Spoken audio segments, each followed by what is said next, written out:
Hello everybody once again, and this is the Retro Bear speaking to you from the gaming pantry on another hot and humid evening. What on earth is that in the background? Sorry, that might be me. What were you doing? I was just thought I'd just move something. Oh, right. It didn't sound like you were moving something. It sounded like you were, I don't know, venting something. Always venting, always venting. Me, yeah. I'll start again. Hello, everybody. This is the Retro Bear speaking to you from the gaming pantry. Another hot and humid evening, and being interrupted by the panellists for this week's tNb gaming podcast. I hope you're all well. Nice to be back with you after a couple of weeks off. I think we've just all been a bit busy, as always. But nice to have everybody back again. Couple of people with us tonight. Unfortunately, we can't have with us this evening Pete Fighter 2, also Sean at Retro Games Revived, and Rob Gurnaldini Plays all send their apologies for this week, but we have got two other people join me here for a bit of a discussion about this week's relative topic and also what we've been up to this week. Firstly, nice to speak to him back again on the podcast. It's Rollercore, it's Eddie. Hi, Eddie. Hello, how are you doing? I'm all right, thank you. How are you? Not too bad. I thought I'd make an entrance. Yeah, do you know what I mean? That's what we don't have you on very often because there's all the strange noises come from your end. But nice to have you back again, mate. And everything okay with you? Yeah. Oh yes. I've got a story about that later on. Oh right, we like stories. That works really well on this sort of thing. And very pleased to say he's back here once again.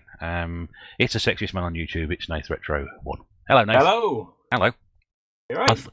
I thought that might have caught on by now. But I don't think anybody sort of picks up on it. So, yeah. I might keep using it. I don't know. We'll have to see. Keep plugging it, mate. I know. I'll get some T-shirts made and then spread them around, and hopefully people will realise it that we're trying to develop a persona for you. Anyway, how are you? You all right? Yeah, I'm very well. Thank you. You've had been away, haven't you, for a week or so, or a few days? Yeah, I had a little trip away. Finally got to go on holiday for a few days. So back in the fray now. Not looking forward to starting back at work, but then again, they'll be a breeze, are they? No. Well, yes, I must be having had 2 weeks off and then trying to get back into it. It sort of take me about 2 weeks to get back up to speed again. But I get what I do now. Yeah, yeah.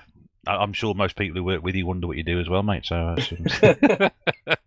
but yeah, great to have you both here tonight. Anyway, thanks very much for giving up your time again. As always, if you've not listened to one of these before, which we're on episode 20 now, aren't we? If you haven't listened to one of these before, why not? But more importantly, we talk about what we've been playing over the last week or so, or in this case, it's been a couple of weeks because it's been that time since we've done an episode, and then we sort of launch into a topic of the week or something for discussion. Last time we had a very interesting sort of go round on sort of the joys of licensed games, and we've seen it on quite a bit, and we didn't really sort of scratch the surface much on that one. This week's something a little bit different, and hopefully you'll enjoy the topic as always, and the guys here are certainly chomping at the bit to get going on that one. But as always, we'll discuss what we've been doing since people were last on. So, Eddie, if you'd like to sort of bring us up to speed on what you've been playing, things you've been up to since we last had you on, or in the last few weeks. Yeah, well, I thought I'd say what I've been doing sort of thing first, rather than the gameplay, because I'm quite happy. I feel like quite a lucky person right now. So, obviously, I had a bit of a bad thing with my dog dying a couple of months ago, but what I did mention, but I didn't keep bringing it up, was one of my cats actually went missing during the same time, and I hadn't seen him for like 3 months, and this week he appeared. Hooray! So after 3 months, he's back in my life again, and just by my side constantly, so that's really good. I mean, I didn't. I know some of the other guys. I didn't know that your cat had gone missing. So when I saw that news yesterday, wasn't it? I think it was. Yesterday, the day before, Thursday or Friday. I mean, I was like, yeah, that's really good news, because something like that happens, especially so soon after losing your dog. Yeah. Imagine it's quite a stressful and upsetting situation to be in. It really was, but yeah, like he's come back pretty much okay. He's got a few little issues, like he's cracked one of his teeth. Obviously must have had a fall, and he was a bit like dirty and everything, so I gave him a bath, and he absolutely loved that. It was like his favourite thing, honest. But yeah, no, he's back in the little group, the animal sanctuary. Back is nearly up to full speed again. We've got all 3 cats running around, so that's good. That's great. Well, like old times. I think on behalf of everybody who's an animal lover who has got pets before, we're just really thrilled to hear that news, mate, and can hear the happiness and joy in your voice there. So that's really good to hear. Cheers. Yeah. So, but not just that. I've been playing games as well. I think it's been quite a while since I've been on as well, so I've got quite a lot of games I've been playing. I can't remember. I think the last time we spoke to you, you'd finished. Alice probably. Alice, I think you mentioned you finished. Yeah, you were on. You were playing it, and then I think last time you came, we said you'd finished it, and I think that was the last time we spoke to you. So that took forever, that game. But I have played a few more games since then. Yeah, so the biggest game was probably Earth Defense Force 4. So that's EDF 4.1. It is on the PlayStation 4, which. Right. It's a really good game. I don't know if you've heard of it before. I've heard of the series, but I don't think I've ever played a game in it. Yeah, it spreads back from PlayStation 2 and Xbox 360 sort of era and stuff. But it's basically you're running around and you're getting invaded by like spaceships and giant insects. So you're just getting hordes of them just coming at you all at the same time, like thousands on one level, just all at once. And it's just incredible just to see how well it sort of runs as well, like all these like creatures coming at you all at the same time. You've got to like shoot them all down. It's just sensory overload. It's just amazing. It's just mindless fun. There's not much skill to it. It's just blast a game, and it's just great doing so. It just gives you that like kind of good feeling when you're doing it. I know exactly what you mean because some of the games I've been playing. This is exactly the same purpose for them and exactly the same feeling out of it, and I can completely relate to that at the moment. But I really enjoyed that. Like I say, I think a lot of people would probably get bored of it easy, but I like to get my 52 games in a year, so I had to go and finish it. And one I didn't finish, I was playing on the Sega Saturn, a game called Super Tempo, which is like a small little series. I think there's like 3 games in the series. But this is the midpoint, and it's just a super colourful platformer, and it only came out in Japan on the Saturn. The other versions came out other places as well, but that one only was in Japan, and it's all playable in English and everything, so you don't have any problems with that. And it's just beautiful to look at. It's just like. It's sort of like a music-y based platformer game, hence the reason why it's called Super Tempo. And it's just again, lots of fun, really. It sounds good, that. Sounds the sort of thing I'd sort of go, quite enjoy playing that. And it's kind of got like a Johnny Bravo style kind of graphics as well. Kind of like the Cartoon Network kind. Or Powerpuff Girls as well. It would kind of like very easily fit into them universes. Right, I know the sort of one you're about because I'm a big fan of Johnny Bravo, and I remember the Powerpuff Girls from first came on as well. So that does sound like the sort of thing. Blimey, a Saturn game, I won't be interested. That's what I'm into. So like sell it, Eddie, sell it. Oh yeah, so basically like, when you go to the bosses as well, like you kind of power up into like this supersized kind of like version of yourself and like kind of do battles, and it's really fun. But of course, I don't know what it is. I just can't finish these retro games. What's it called again? Super Tempo. This one, yeah. So again, I can't finish these games on retro systems. I just don't know what it is. I got to the last boss, got it down to honestly like a few pixels to until I beat it, and then obviously I died, and that was it. Game over. Have to do it again. 2 more hours to get back to that point. No. Mind you, I'm the same. Some of these games I just can't get close to finishing or get to a certain point. I think I can't. I'm fed up falling over at the same hurdle each time. I just can't get any further with it. But that's how they were built back then. That was the idea. Yeah, many games. This game, it's a good game. I definitely recommend getting it as a CDR download because it's one of them games. It's like 200, 300 quid.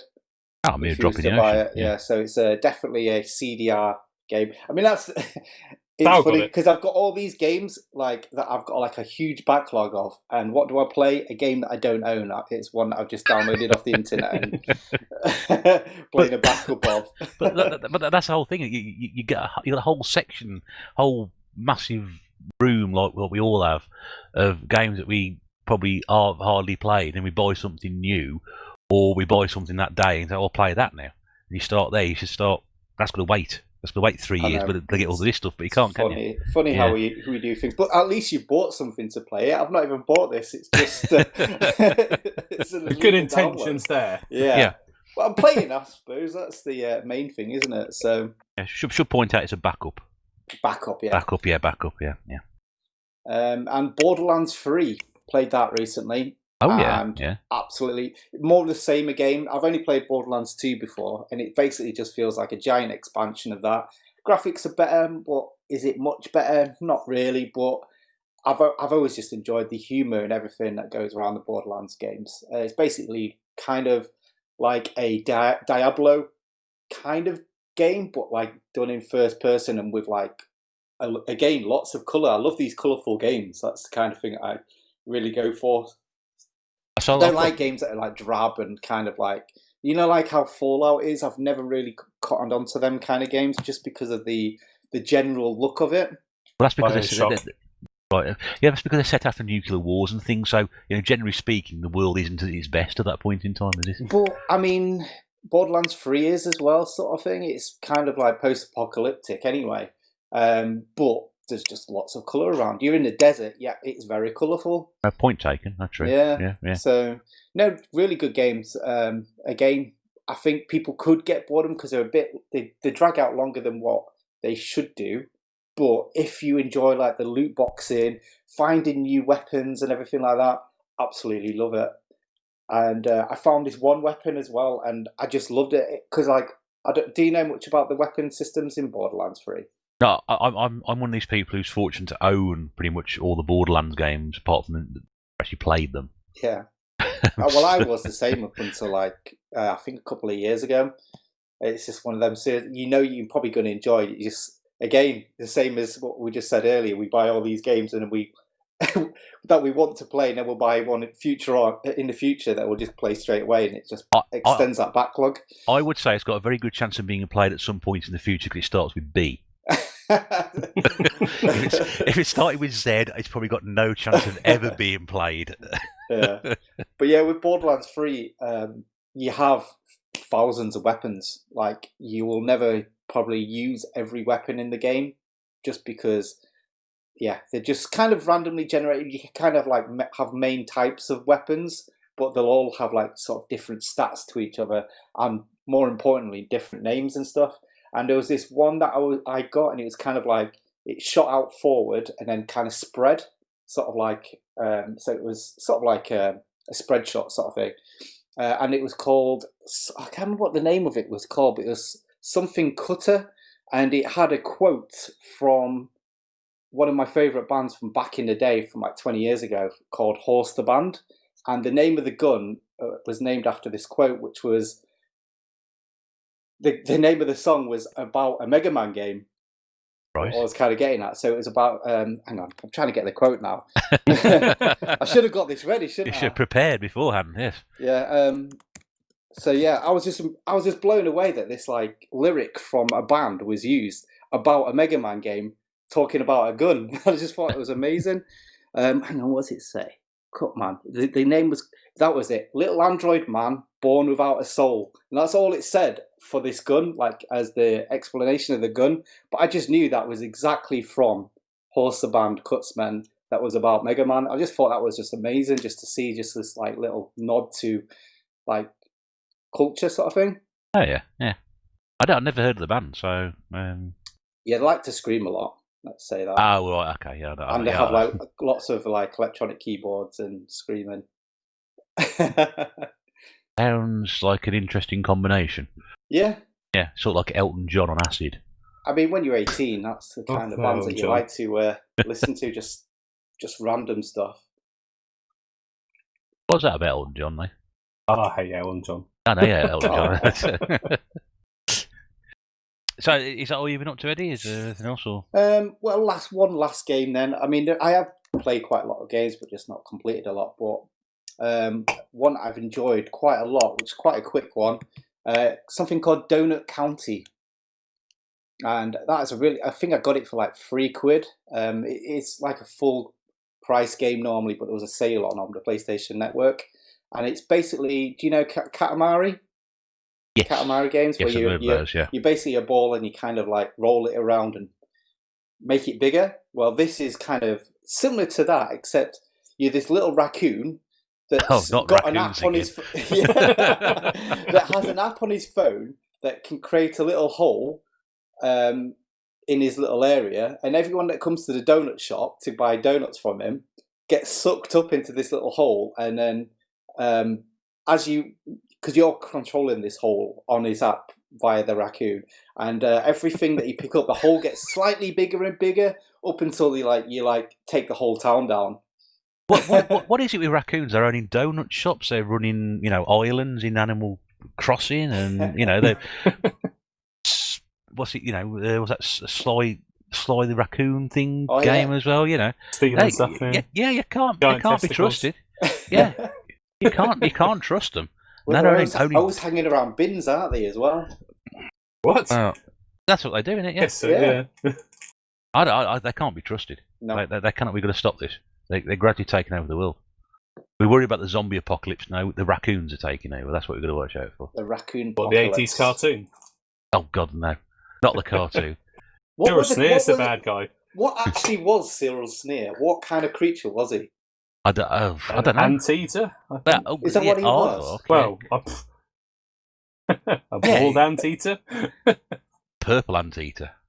Purple? I thought he was pink. Yeah, he's a bit pinky, isn't he? Fuchsia. He had pink, he had purple ears, didn't he? You can salvage the theme tune from the raccoons, but please take everything else away. Do you not like the raccoons? I hated the raccoons. My sister used to constantly rent out from the video shop. I know we're going to complete off topic here, but it's quite relevant. She used to rent out the Raccoons and the Lost Star. An amazing film. You see, you know what I'm talking about. I used to hate that bloody film. Absolutely bloody hate it. Hate the raccoons, hate the dogs, hated the Cyril Sneers, hate the pigs, Canadian rubbish. But this hatred of raccoon runs deep, doesn't it? Yeah, that's because they can't be trusted with their little, beady eyes, and and the fact they turn up in the live-action remake of 101 Dalmatians in London. Okay. Well, Disney accuracy. We have no raccoons in England or the UK, so why on earth we got raccoons in London? I don't know, but that's Disney for you. But yeah, salvage the theme tune for the Raccoons TV series, and I'll be very happy. But please, by all means, burn all the cartoons. I think this should be a trigger word for Russ and a kind of finish your drink word of future podcasts, just like raccoons. Russ has a rant. People finish their drink or just keep drinking while he rants. Yeah, a lot of words, raccoons, Saturn, various other things. Yeah.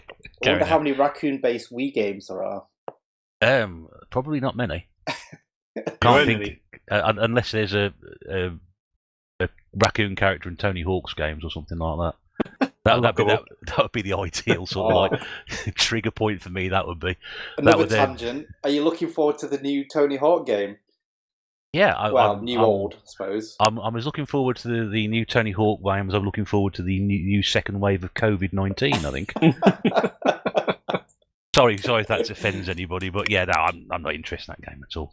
Well, I think when this comes out, it'll stop everyone from going outside and going inside and playing video games. So that's going to be good, because there's so many people that I've gone and spoke to that don't actually play video games and have actually brought up, oh, did you know the Tony Hawk game's coming out? It's quite surprising how broad a genre that game was, how many people it kind of was playing it. I can't work it out. I seriously cannot work it out. I think even if I didn't particularly like those games, if anybody asked me that question, I would be going, meh. Yeah, that'd be my answer. Don't play video games. So you're speaking to Al again. There's his weekly mention anyway. Yeah, there we go. 19 straight episodes. But yeah, I don't understand it really, because I got into it because I was into rollerblading, which was different than skateboarding, but I kind of envisioned rollerbladers on that skateboard. So for me, I can understand that. And plus I was a gamer. So I can see gamers and skaters enjoying it, but there's so many other people that kind of played Tony Hawk that wasn't really into gaming as well at the time, and it really encapsulated them. I don't know. It seems to be a winning combination for some reason. It just doesn't make any sense to me in the slightest. Because to me, I would have thought to be enjoying skateboarding, the best way to do it is to go and get a skateboard and go out and do it rather than sit there and use a controller. I know they're with you. I know because I've got one. One of these sort of like skateboard. Giant skateboard peripheral. You know, I've got one of them because I bought it in car. Oh, what? Snowboard. That's like a skateboard peripheral. But I bought one ages ago and I thought, well, this is the ideal way to do it rather than sit there with a controller in your hand and try and perform all these tricks where all you're actually doing is just moving your fingers. So it'd be much more fun to go and do this outdoors, and therefore I can't see the point in that game. But a lot of people can. The thing is, when you're a skater and stuff, you can't just go outdoors all the time because, especially in Britain, when half the time it's bloody wet, and wet doesn't agree with skating. I think it's probably because I fell off a skateboard 3 times when I was younger as well. That probably has something to do with it. And I've got no sense of balance. Yeah, and that's the other thing as well. Like, if you're rubbish at skateboarding, you're amazing on Tony Hawk, so you can relive all the things that you could never do in real life. I suck at both, so it's all right. That's another way I don't like it. I don't like skateboarding. I don't like Tony Hawk's games. No, I don't like ice skating games either, because I'm no good at ice skating either. Ice skating games? Well, Yeah. like NHL? No, ice skating games like Divas on Ice, Princess on Ice, and Dancing on Ice, and the Savile category. It's the Savile category, yes. And what's the other one as well? Oh, you get ice skating in the Winter Games as well. Those years ago on the 8-bit computers from Epix. Oh, yeah. Ice skating. Barrel jumping. Barrel, yeah. But there was actually in the Winter there was actually an ice skating, figure skating thing as well. Yeah. Yeah, I was no good at either. One time I went ice skating and spent the entire 15 minutes took me to get around the first lap clinging onto the side until I got all the way around and got off again, and that was it. What you needed to do is take a controller and constantly press A and B repetitively. That helps any kind of sport. Does it? Yeah. Takes your mind off what your feet are doing as well. Usain Bolt, if you look at him closely, he's actually got his hand in his pocket pressing A and B really fast. Oh, I thought he was doing something else. Yeah. So, going back about 15 minutes, is Donut County any good at all? Did we get to that at all? Just can't remember. Yeah, so it's not as good as like Katamari, but like it's just got that charm to it that just makes it totally worth it. Especially if you can get it in a sale. I think normally it's like a 10, 15 quid game, but I mean, there's so many sales on at the moment on the Switch, on the PlayStation. Yeah. It's been pretty good it's kind of making digital gaming kind of accessible for us non-digital game advocates. Yeah. I must be honest with you. It's a sort of game that when I sort of hear more about it, I thought, it doesn't sound too bad, that actually. Yeah. No, because if you was to get it, you can get this game physically, but it was sort of limited. It wasn't a limited run game, but it didn't come out very broadly. So I think it's like about 40, 50 quid if you was to buy it physically. So good grief. That's when, to me, getting it digitally just makes total sense. Yeah. Well, I mean, from that point of view, I can completely agree with that. It's like this new game that's come out this week, Fall Guys. Have you seen that? Fall Guys? Is that like 7 guys? 4 guys? 5 guys? The one before 5 guys? Burger. Have you seen it? It's sort of like, I think somebody I've read described it as sort of like It's a Knockout video game. Have you seen it? Yeah. No, I've not seen it, but I know because it was my birthday last week, and we had a few guests over, and a few people were talking about it actually. Yeah, because I think at the moment, if you have the PlayStation, you get it free this month. Otherwise, I think it's a £15 download. It seems a bit steep to me, but it's this massive multiplayer game which is absolutely bonkers. I've watched quite a lot of videos on it. I know Bill Betty Hall Clinic's done a couple of streams on it as well. It looks like it's a lot of fun. Yeah. And I've been but I thought 15 quid, that seems a bit steep for something like that, where it's an online game. You know, you're getting other people and try and get through different rounds, qualified to get through and keep going. It looks a lot of fun. I'm sure you could have a lot of time spent with it, but 15 quid seems a bit steep for a game like that. I thought, 10 maybe. Yeah. Actually, I was watching, Alex Blutonic? Yes. I was watching one of his videos the other day, well, yesterday, in fact, and he was talking about like this digital versus physical kind of owning, more for films. He was looking for a certain film, and the cheapest he could find it for was like $10 or something. And he looked on a streaming site, and it was $4 to watch once. And he thought, do you know what? I will download this film because I'll only watch it once. You buy these DVDs and you put them on the shelf, and for $10, he's just going to be sat there forever and ever and ever. And he could download this film 3 times for that same price, basically. I can see the analogy coming here. Yeah, so, I mean, this digital gaming thing, it's exactly the same. So $16 isn't... if you're going to play it there and then, you're going to get plenty of worth on it. And if you're a collector like us, we'll pay $16, well, probably more for it, to be fair, and then it'll just sit on a shelf and never be played again. Yeah. So realistically, these people are getting the digital downloads. They're getting more value from the games probably than what we do. Did he say which film it was? What was it called? It was a film from like the 80s or something. Oh, right, okay. One where they have a plane crash. Fearless, that was it. Oh, that's a terrible film. So, the thing is, when Alex talks about something, it just sounds amazing. He's just got the best way with like words. He's just a great storyteller. So to me, I thought he sounded amazing. Jeff Bridges, I think, is the star in that. Alex, if you're listening, mate, God, that's a terrible film. It really is. When it came out, everyone was talking about how good it was. So we rented it from the video shop, me and 3 of my mates, and we watched about half of it. I thought, this is really boring. So we turned it off and did something else. Probably played super tennis. I don't know. What you needed was an Alex Plutonic background track just to make it like sound interesting again. Yeah. Just a voiceover from him. But yeah, these digital downloads, you know, all these young people with their BMX bikes and their rap music and stuff like that. Yeah, it does seem to be the way it's going, and I can see the analogy in that, because I was looking at a very similar thing today as well. An Amazon Prime member. Let alone if I wanted to watch something certain on Amazon Prime, I'll go pay extra for it. I'm probably paying extra. We're paying £8 to Amazon Prime for their service. Well, I'll go pay another £8 to watch something. No, thank you very much. Yeah. Crap you give me.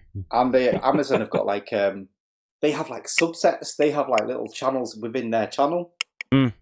So you need to have Amazon Prime to subscribe to one of their other subscription-based channels. So it gets quite expensive, Amazon does. I mean, I've reaped the benefit of Amazon Prime for quite some time, and especially during lockdown with some groceries, it's been useful.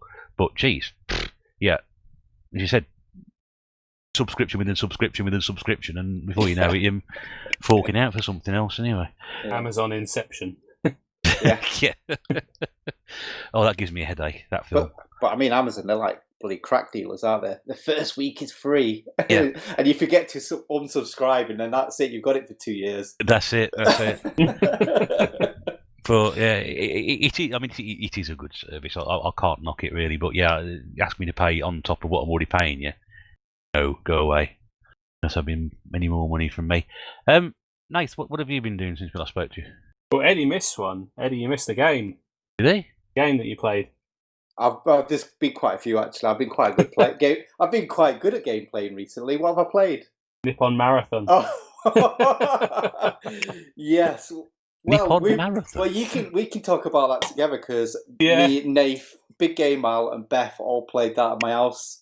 We unsealed as Big Game Al loves unsealing games. We unsealed Nippon Marathon to play that together, and it's a terrible it's game, ridiculous, but isn't so it? fun. He loves unsealing games.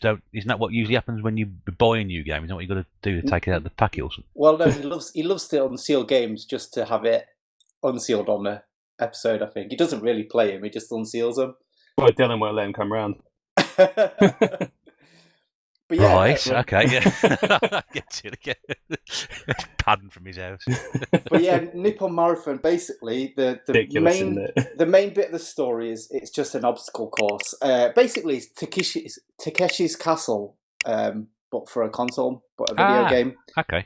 So yeah, really bonkers, bizarre, and it does sound a little bit like Fall Guys as well. Yeah, there are Fall Guys in it. You can be a lobster.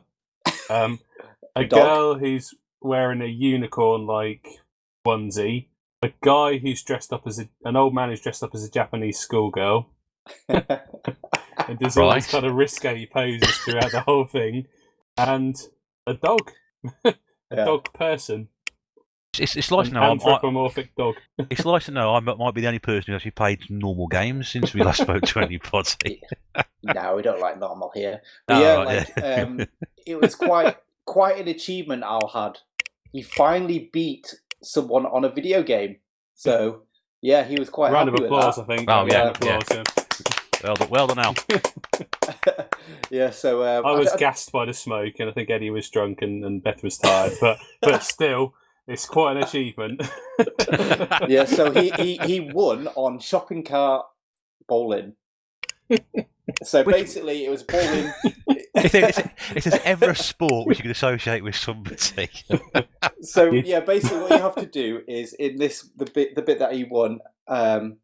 There was this bowling, like a 10-pin bowling alley, and instead of throwing a ball down, you ran up to a shopping cart, jumped into it, or at least attempted to jump into it, and then tried to knock over all the pins whilst in this car. Some barrels and stuff. Oh yeah, you got to get through some barrels. Yeah, it's just mental.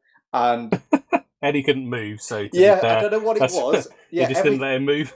Every time Nath passed me the controller, the first level, the first throw wouldn't let me move my character. So and then it would just kind of glitch out and then say level the second round, and then I would be able to move. And then for some reason I'd just fall off the edge and just get 0 points. But yeah, I was killing it basically because I don't think you really need any skills. So just lots of luck.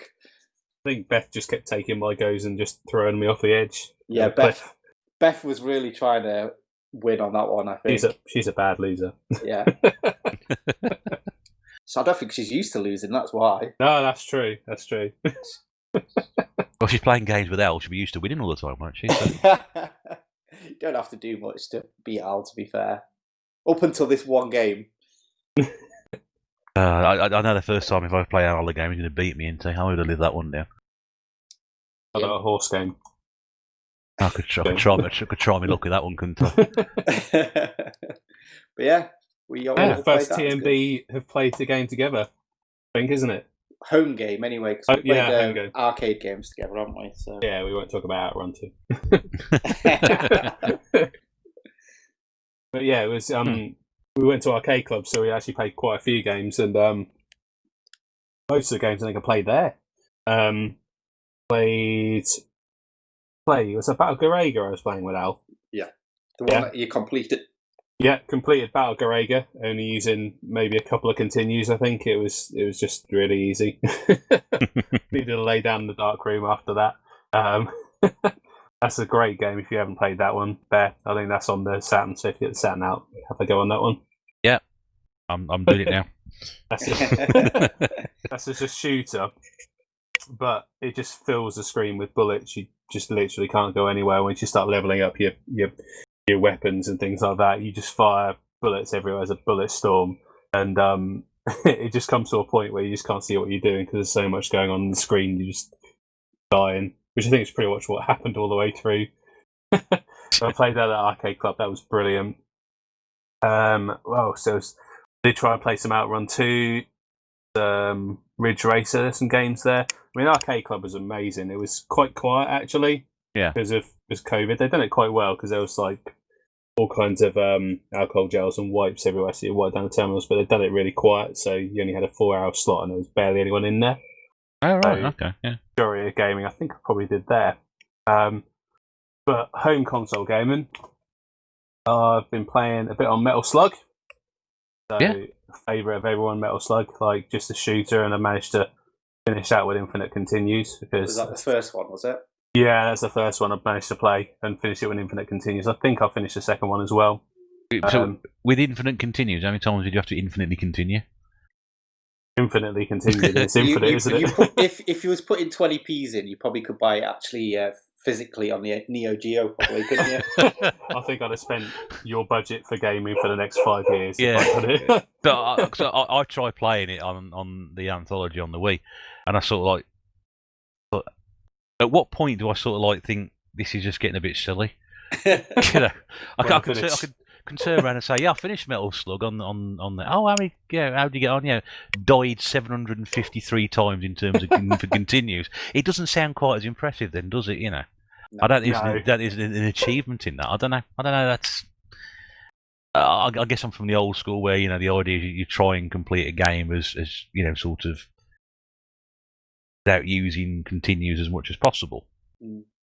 True. With games like that, they are actually just coin hoovers, aren't they? Really, some of those games. But I mean, Metal Slug is a bastard of a game anyway. I think it's just that experience of Metal Slug. It's just so beautifully done.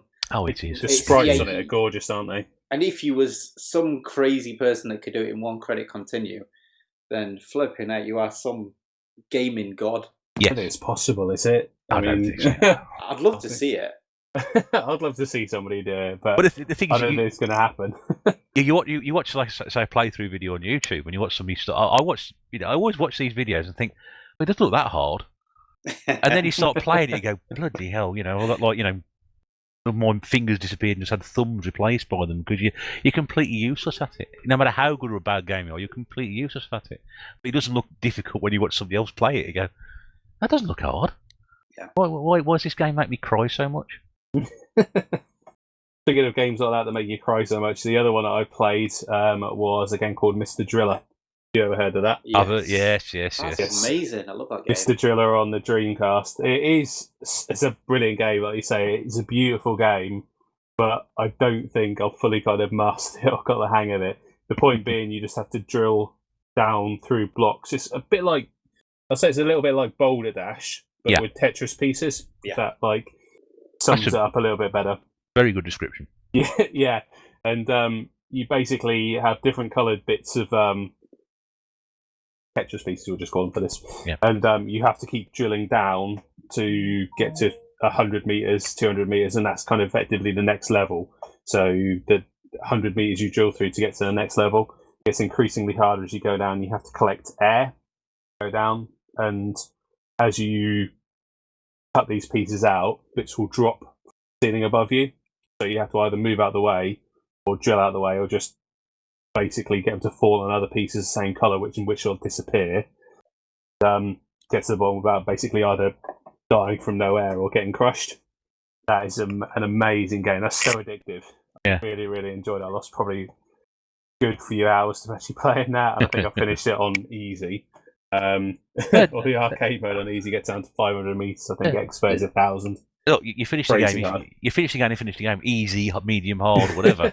I've done it. I've completed it. Move on. Yeah. Well, it's not really. I don't know. Is it one of those games you can complete? I mean, you can do it on 500 meters, 1,000 meters, something like that. But yeah, it's just kind of like if you play the arcade mode, is it not just like constant? Well, just keep going, wouldn't it? Looping around here.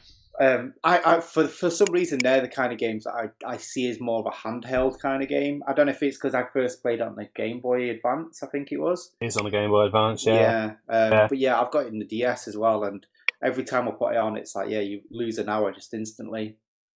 But it's such a well done game, isn't it? It's a really beautiful game, and the graphics on it are just so Japanese style, but it is really a beautiful game. Yeah. So much going on. So I played a good few hours on that this week. Probably the game I played the most is Xenoblade Chronicles Torna, the Golden City, I think it's something like that. It's called Xenoblade Chronicles. What, the first one? No, Xenoblade Chronicles Torna. Is that the Xenoblade Chronicles 2 expansions? Yeah, it's kind of a prequel. It's effectively throughout the story of the second one. It's the Golden Country. You hear about the country of Torna, which the Xenoblade universe is basically that everyone is on these giant flying creatures, all the cities, all the lands on these giant flying creatures have their own individual populations, and you move between the kind of realms and have quests. It's kind of an RPG where you will level up as well, and it's very well done. But in the second one, it's all kind of focused on the land of Torna, which was destroyed by giant evil blade entity. This one goes as a prequel before that, so you learn a history about kind of the characters from Xenoblade Chronicles 2 and why they are. So one of the kind of evil characters from the second one, you kind of understand a bit of why he's kind of gone that way and a bit more about the history of the game. It's very good, and in fact, the fact is this prequel, it fixes a lot of things that a lot of people didn't like about the second one on the Switch. Like some of the combat, it is very much like you will auto attack, you'll power up your secondary moves. Your secondary moves will power up your kind of elemental attack moves. So when you're fighting enemies, there'll be like 3 of you attacking it. You can use moves that will be powerful on the front of it, the side of it, from behind it. You also have moves that will kind of break its will, so you can then kind of like bash it down and then do more damage and things like that, and do elemental attacks which will have massive amount of damage. So it's kind of a strategy RPG rather than it is a turn-based combat, but it's more kind of a real-time turn-based combat, so you have to plan your moves ahead. It's a lot of fun. I really enjoy those games, to be fair, and that's one that finished Xenoblade 2 vlog. I'm really giving this one a go because I really enjoyed it. So have you completed the second one? I've completed Xenoblade Chronicles 2, yeah. How long did that take you to complete them? I don't know. It was a long time. I can imagine, yeah. I've only done the first one, you see, so I was quite intrigued. I haven't finished the first one yet, to be honest, but the second one I got because I like the kind of style of it. It looked really interesting. And it took a little while to get into. It doesn't kind of hold your hand at all on it. And there is still a fair bit of grinding in it and understanding how things work. Yeah. But once you kind of get your head around that, once you start to level up and understand it a bit better, really kind of get into it. But I can't say exactly how many hours I poured into it, but the cutscenes just go on and on and on forever in that game, to be fair. I was waiting to go out and...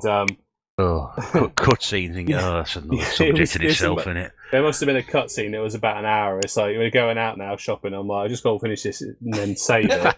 And you can save anyway. It's like, are you ready? Yeah. I'm like, they're still talking. Yeah. It's been 20 minutes and they're still talking. I don't know what they're talking about. It just keep going. You know, I mentioned Sonic Unleashed a couple of weeks ago, the same sort of thing, and somebody else made a comment about that the other day, saying, yeah, that introduction is interminably slow. And why the hell, I can understand it. There's no such thing as I've got to sit down and watch this cutscene for 20 minutes before I move on. Oh, get on with it, for crying out loud.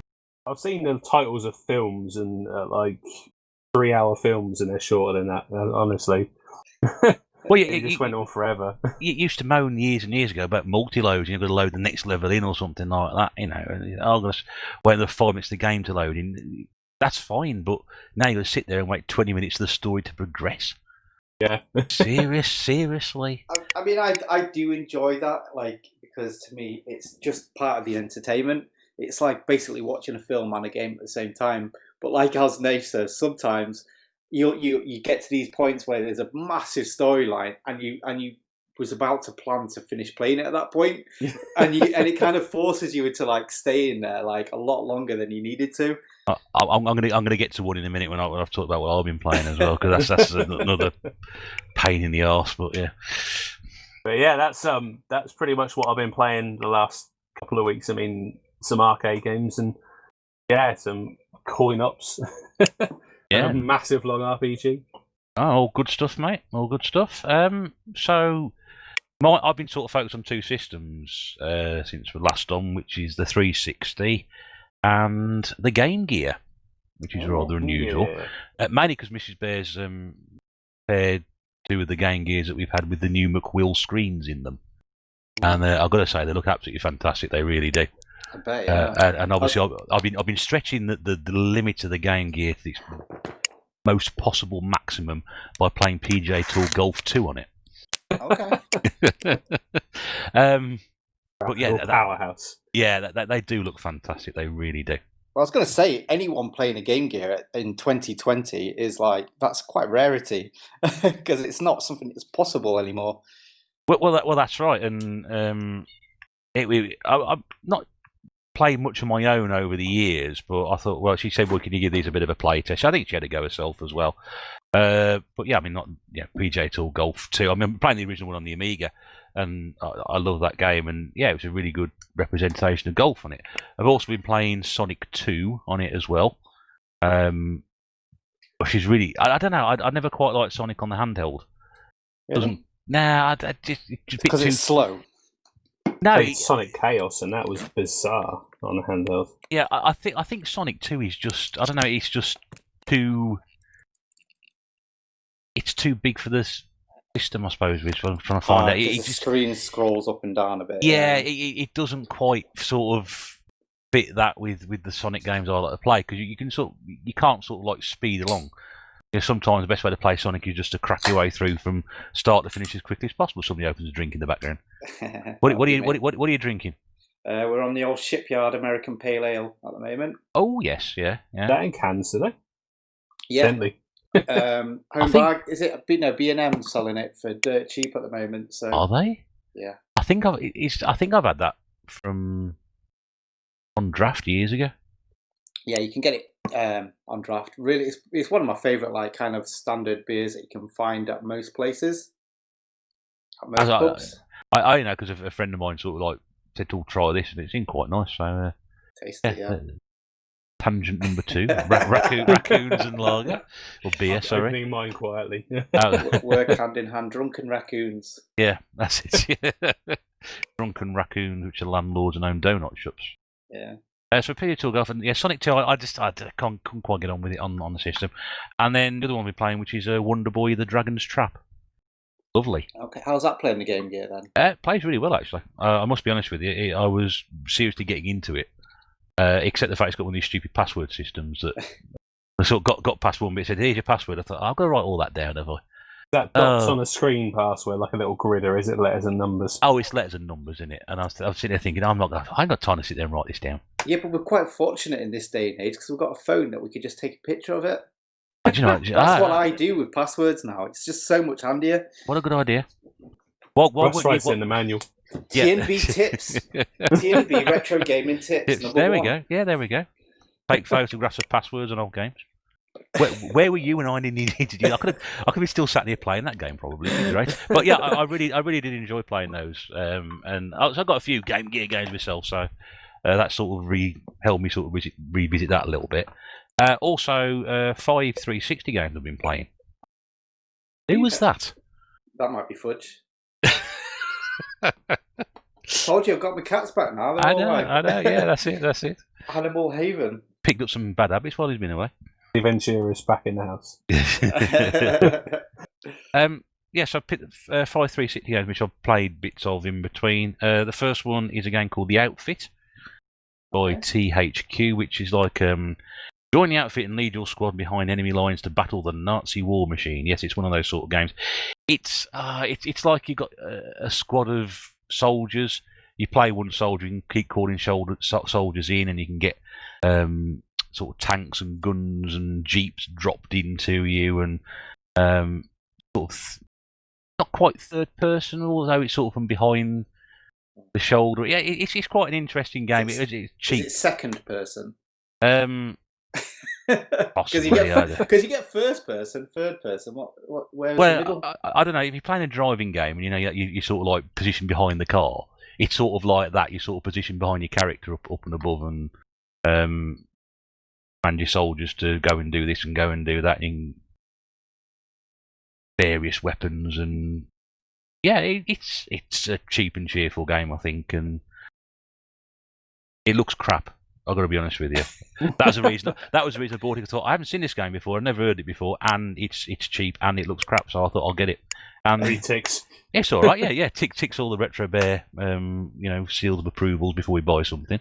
Next one we're playing was Need for Speed Pro Street, which I love me driving games, and I was getting well into that. It's street racing, which again not the sort of thing I'll go for, but you got to do all this business with upgrading your cars and earning cash by winning things, and if your car gets damaged you've got to repair it. I don't get into all that. I just want to sort of play a bog standard straightforward racing game.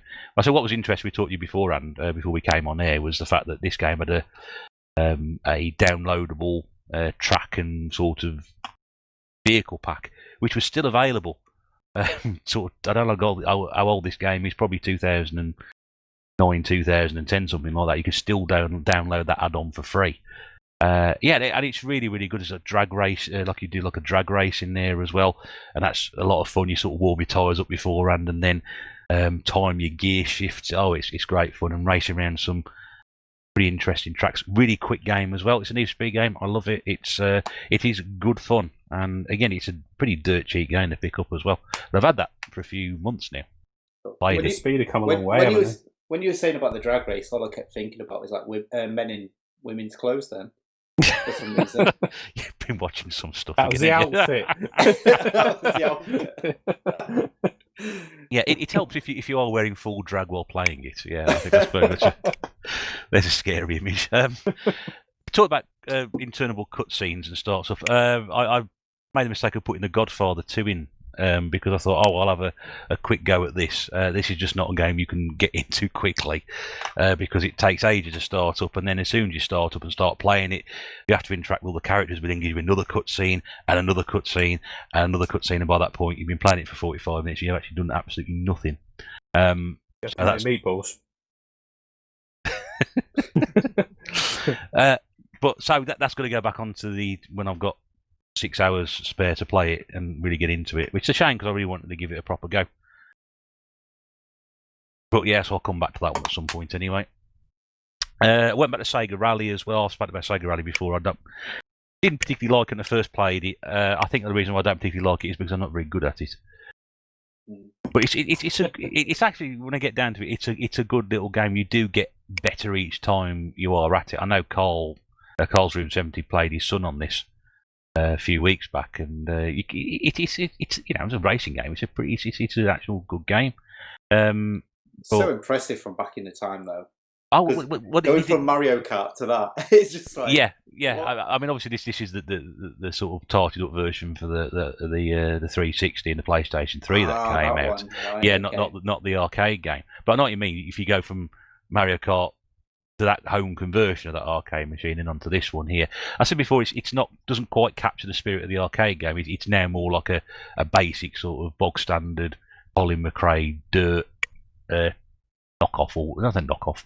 Rival, and it's fine. I mean, it's a good game. I'm just struggle sometimes to get around it, and you can get a little better each time, but it needs a bit more effort put into it. And the other one I was playing as well, which is off the Xbox Live Arcade compilation disc that came out, 5 games on there. Can't read what they are because my eyesight is terrible.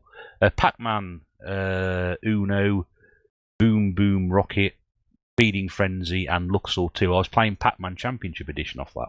Yeah.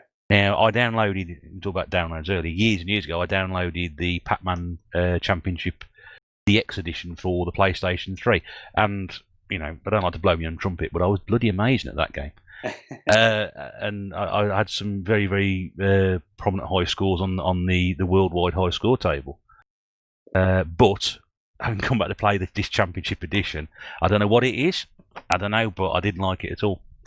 I don't know whether my reaction times have gone down the tube or something over the years, but I just couldn't get to grips with it at all. I much prefer the DX version, I've got to be honest with you. That one's fine. That one's fine, but it's not as much fun as the DX version. Yeah. I don't know which version I've played. So I've only played one of them. It was like free on PlayStation 4. And I was like blasting through it. I was like really enjoying it. And then I got to the last stage and I was like, it just destroyed me. So I looked on the achievement list on like how many people completed it. Yeah. 0.01%, I think it was. I was like, flipping, no wonder I can't do this. Well, with the DX version, you can sort of, the idea is sort of build up a chain of ghosts chasing you around. Okay. So it's very difficult to sort of explain it. I must get the PlayStation 3 out and have a crack at it again because it's a game I was very, very good at. So it's not like bog standard Pac-Man. So you can actually sort of build a chain of ghosts up, and then you can sort of eat loads of ghosts in one go and rack your score up really quickly. And it gives you a graph at the end of it where you sort of do all your points. So on that version there, if you sort of got a massive chain of ghosts chasing after you, you can see a score go blip, blip, blip, blip, and all of a sudden, bang, shoots up right at the very end. And it's tremendous stuff. But I don't know, I couldn't get on with the standard Championship Edition. It's a different game altogether. It's not quite like that. So that's probably what it was. And I ain't very good at normal Pac-Man anyway. Yeah. And that's about it, really. And apart from a couple of boo-boos on my pickups as well, where I've actually bought games I already own again, despite having a list. Today I fell foul of, just very quickly before we just talking about this week's subjects. I appreciate we've been going nearly an hour so far, we ain't got to it yet. Yes, I've managed to fall foul of my own filing system this week. Okay.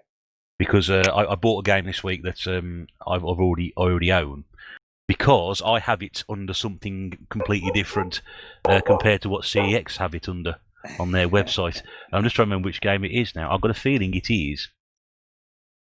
Is it prefixed with like the author of it, sort of like a yes, Tom Clancy sort of game? Yes, it is something like that.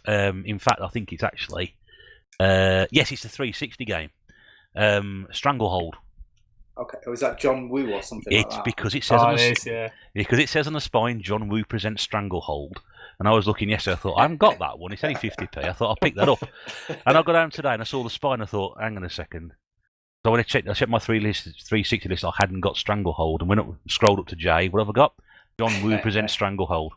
Oh. And it happened last week as well, but that was a completely different thing. So yes, I fell foul of my own filing system this week. John does that as well sometimes. It does happen. I mean, thankfully it's only a 50p game, so massive loss. But yeah. So, what would you prefer it to be? Do you prefer it to be the someone presents, or do you think that's unnecessary guff? I think in this particular case of this game, it's unnecessary guff. Yeah, because the game isn't this dude who's made it. That's just the author, isn't it? Really? Yeah. It shouldn't have anything to do with the bloody title. Even the Disney one shouldn't be like that. Nah, I know, but the thing is, on the spine, that they've got the word Disney's, haven't they? We're not starting this again, are we? Driver 3. I think I was talking to Mrs. Bear about it, and I was saying, no, this gets filed under D for Disney. Can't remember which. I think it might have been a game I picked up last week. I'm just having a quick look at my pickups from last week. I'm sure it. Oh yes, Alice in Wonderland. That was it on the Wii. Spoilers again for my next pickups video. Alice in Wonderland on the Wii. It says on the front cover Disney Alice in Wonderland. It says on the spine Disney Alice in Wonderland. So therefore that gets filed under D for D. No, it doesn't. D for Disney. Yes, I've had that argument already. No, D for Disney. That's what it gets filed under. Because you wouldn't go straight. If someone said if you've got a copy of Alice in Wonderland, you wouldn't go straight for D for Disney. I said yes, you would do under my system. Yes, but if say Nate came to your house and went, "Oh, I've got a hanking to play Alice in Wonderland on the Wii. Have you got it?"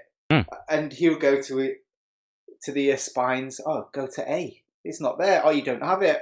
That'd be very sad, obviously. And he'd be very sad, Nate, for Retro 1. Yeah, but he'll be taken to a completely different level. I'll say, no, you're looking in the wrong section, Nate. It should be under D for Disney. But and I won't even worry because I'll see Alice 2, The Return, under A, and I'll be sorted. You wouldn't find that in my house. Not them. You're not got that one. Not at them prices, no. You forget you're talking to here, honestly. No, but the joy in his face to find out it's actually under D would make his day. That little smile come across that little face, and he'll go, "Oh, he has got it after all, fantastic!" And then 5 minutes after playing it, you think, "Why did I ask him for that game? Why was all this hassle for it in the first place?" I feel like I'm breaking the fourth wall in the podcast apart. I have to hide my Amiibo festival box before you nick it and trade it in the CEX. That's good money in them. I know. Could fund your entire Wii U collection, that could have done. I would have liked to seen you make a little Animal Crossing house out of them. That would have been fun. I did that off camera. I'm just checking on Colin and Gemma. Yeah, they're all right at the moment. What? Oh, what you called your amiibos? My amiibo. I've got to give them names, haven't I? Look very happy sat in there anyway. Right. Let's moving on from obscure references that nobody's going to get onto this week's subject, and we were discussing this earlier on today. I'm sorry Pete couldn't be here because it's a subject he knows he's quite interested in, and we probably will come back to it as well because we'd like to bring in another sort of genre which I think Sean knows a lot about as well. But this week we're going to talk a little bit about point-and-click games. And I know you two guys are very up on these sorts of these genres and are quite excited about the prospect of this. So what is the appeal for anybody who's not played one of these games? What is the sort of appeal for a point-and-click game to you, which you could sell to sort of other people, as it were? More about the story, I think, isn't it? I'm sorry, Eddie. It's okay. It's a puzzle game, and it's kind of the lateral thinking part of it, but kind of filled in with really decent story and generally quite a lot of humour in there to keep this kind of game going. I think that's kind of my opinion on them, but they really kind of draw you in. They make you think. You don't have to have any particular kind of skill on it, and a lot of times just trying things until they work. But the story of it, and they're just kind of a forgotten genre more these days. I don't think that they get enough kind of praise for them. I don't know what you think of it, that. Well, I think you've touched on kind of like what it kind of is. I mean, for me, as a wee lad of the Amiga generation, that was what I was brought up on. Like, the Amiga was just like the king of point-and-click adventures. So it was great for me. But yeah, I think basically what was good about them is that was the first kind of game that kind of felt like you was either playing a cartoon or watching a film. It, instead of just being pure gameplay, it was more story-based. So it was something just to enjoy for like the storyline of it, with like a little bit of gameplay elements chucked in at the same time, which them bits can kind of like it kind of like separates the camps of what people would enjoy of them. So basically, you either love them cryptic puzzles that like hardly anyone can figure out for like months on end, or you just hate it. And I think kind of like that's where Telltale kind of steps in for this generation, because they do the point and click that we used to enjoy, but they've taken out of the crypticness of it. Brought it back. That's the great thing about it. Yeah, they brought it all back, but like kind of made it more modern and like a bit more slicker, I suppose, isn't it? Yeah.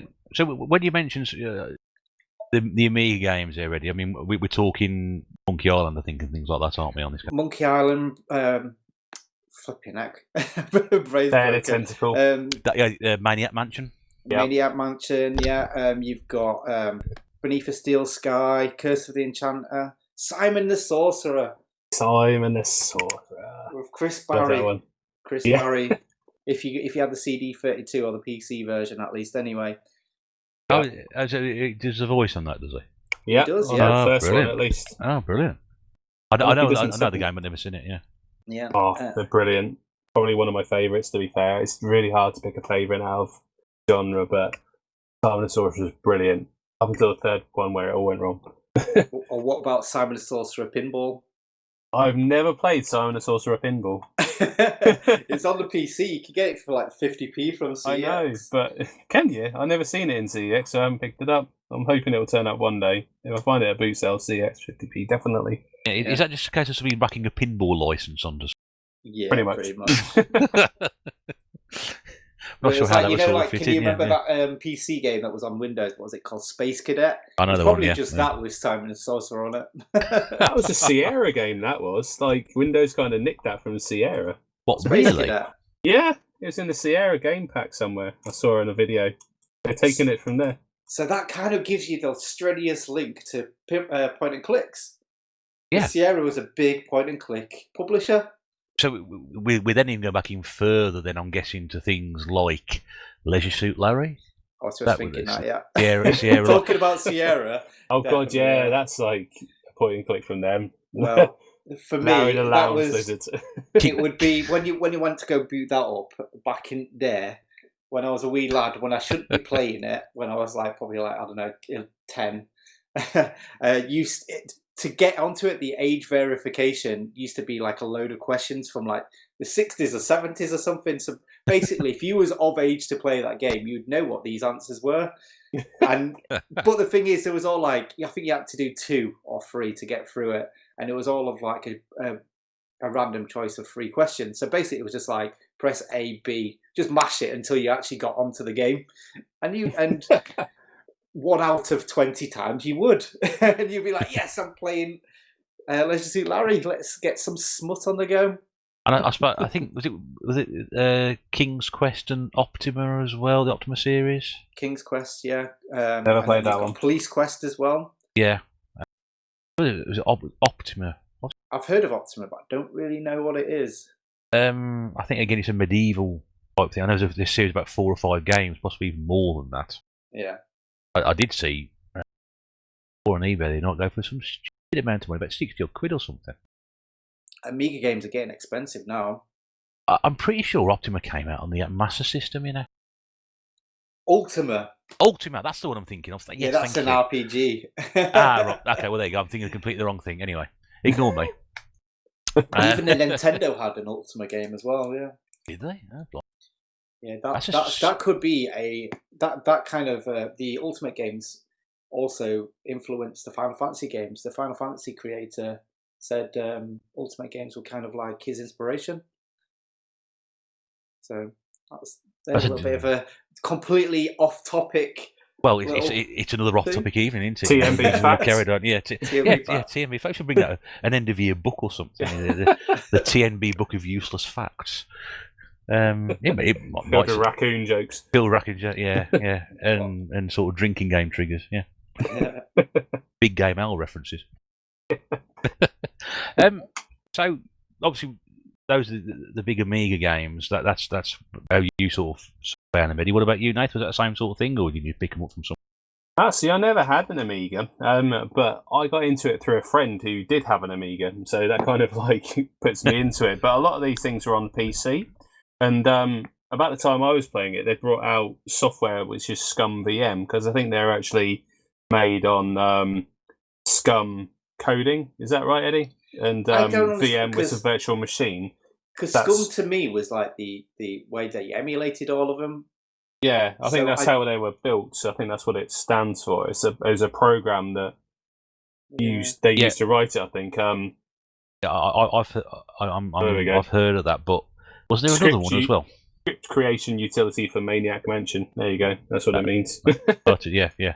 And that VM was a virtual machine, so you could actually download and get all of these games to run through that on kind of what was a modern PC in kind of Windows 98 2000 time. So they all run through this, even though they're older games.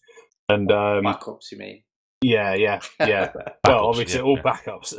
Yeah. A lot of them you can't get. I mean, like Indiana Jones: Fate of Atlantis. Try and find a copy of that. Try and find a copy of that. That's incredible. I'll tell you how to get a copy of that. Back up. Get Indiana Jones on the Wii. Get Indiana Jones on the Wii, and once you've completed it, you get that for free. Shut up! Do you actually? Yeah, it's like it's only on the Wii version of it as well. I can't remember what the actual Indiana Jones games is. I can tell you what that is. Staff of Ra. It's something like that. Hang on. It is the Staff of Kings. Yes. Yeah, Indiana Jones and the Staff of Kings. Yeah. I did not know that. Right. Once you complete it, you get it. Yeah. There's also hard to complete. There's also one on the another tNb fact. There's also another one on the I think it's an action game, isn't it, on the one on the Xbox. Oh, is it? Well, there's one called Indiana Jones and the Emperor's Tomb on the Xbox. But I think the Wii one is the only one that's got the old Amiga game on it, the point and click. Do you know? I think I saw that Indiana Jones point and click game years and years ago in a charity shop. Oh, and I left it there. And I left it there because I thought I don't use my Amiga, so I thought I'm not going to buy that. I kicked myself afterwards for that. What I'm pretty sure as well, when Indiana Jones and Last Crusade come out, didn't that have like an adventure game and an action game? Yes, because that's something that I never realised until recently when I've been trying to collect it, and I'm like, why is there so many of these Last Crusades out here? Why are they all so expensive? Yeah, that's why. There we yeah. So I remember that being there at the time, but again, I wouldn't have been interested in. I'd been more interested in the arcade style game rather than the point and click one. Yeah. So missed out on a genre there. I know, I did. I've got Monkey Island 2 somewhere, but it's got 803 discs.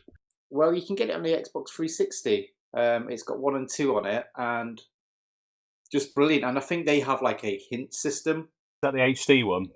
Yes. So basically, when you play it, you can flick between the Amiga style or the HD graphics, but as well, you can when you get stuck, you can ask for a hint.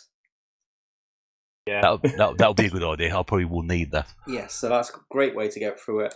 Did you just annoy the cannibals in that one, Eddie? You remember the cannibals in Monkey Island? Yeah, on the you keep escaping their like room through like a hole in the ground. They just keep upgrading the door. Well, I mean, we could probably like really blow Russ's head by like doing a bit of what's it called? Insult swordplay. Yes. So I don't know because you've never played Monkey Island. Probably one of the most is it the most famous things from it? There's a bit to get through it. It's really hard to get through, but Swordmaster. Yeah. You have to like beat a sword person, but instead of obviously it's not an action game, so you can't just like waggle a sword and beat him that way. Instead, you have to choose from like a list of like insults. So you throw insults backwards and forwards to each other to get through it. It sounds like everyday life for me. So I would go to like say Nath, you fight like a dairy farmer, and he'd respond, "How appropriate! You fight like a cow."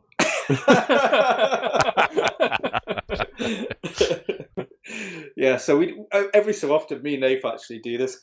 Yeah, Pete as well.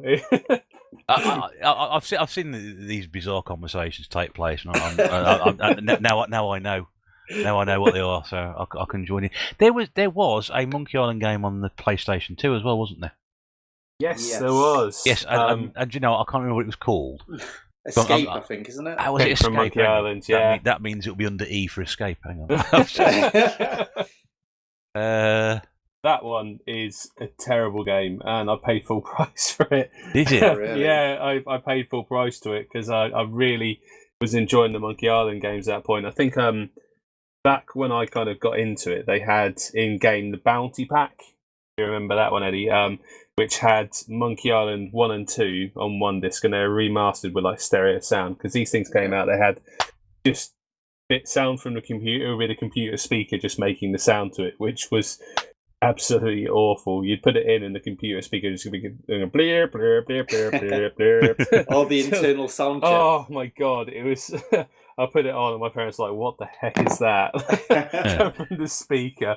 But then they made it all with stereo sound, which sounded amazing. They had Monkey Island 1 and 2 on one disc, and the third one on another. And shortly after that, they broke out Monkey Island, Escape Monkey Island on PlayStation 2. And I paid £40 for that at the time, which is ridiculous. Yeah, I know, but I just loved the franchise at the time. Probably should have bought it on the PC, because that one's gained in money loads, but PS2 one, not. So that's not very good then? No, not really. Okay, Keep right. meaning to start it, and I'll leave it where it is. I'll leave it on this shelf. Just realised I've got no manual in my version. Oh god, that's a problem. But yeah, so and it's the Broken Sword series as well, which people highly regard as is that point and click as well, is it? Yeah. So that was probably one of the first like more serious style ones, but there's still a lot of humour in it. Great game, and they've. I can't remember what it's called, but one came out on the PlayStation 4, and it was just a complete return of form. It was basically Broken Sword. You go into France, and you kind of like got to learn about the Templars and stuff like that. So it's like all about like underground kind of secret societies and stuff like that, and it's just a really good game. And you have to battle a goat that me and Nath was talking about just a few moments ago. Damn goat. Because we just remember the story. A goat. Yeah, you have to get past a goat, and it's the really legendary goat. It's one of them. It's the thing that with most point and click games, it's like so cryptic that it kind of like can break the game. A lot of people get to that, and then they can't get any further. Just don't know how to do it. It's one of those puzzles that just has no rhyme or reason. Normally puzzles are lateral thinking. You can kind of think your way through it, be like, right, what have I got to like open this up? I need a key. How do I make the key? Or I'll make a print of it from like this wax or something like that. You know, there's some kind of lateral thinking to kind of signify what you need to do. The goat, spoiler alert here for anyone who hasn't got past it for like the last 20 years, it's just tied up to some machinery to push the machinery, so it just like clamps the like lead down so it can't charge you. Otherwise, it will just charge you and you'll die over and over and over again. Like purgatory, I think that goat. Yeah, but I mean, there's other crazy things in like different games where you have to get a paperclip, a balloon, and I don't know, a bit of mud or something, and then that'll all of a sudden automatically make you a car or something crazy like that. I've been That'll on get you stag. to the next level. I've been on stag do's like that, to be honest with you. So that's yeah.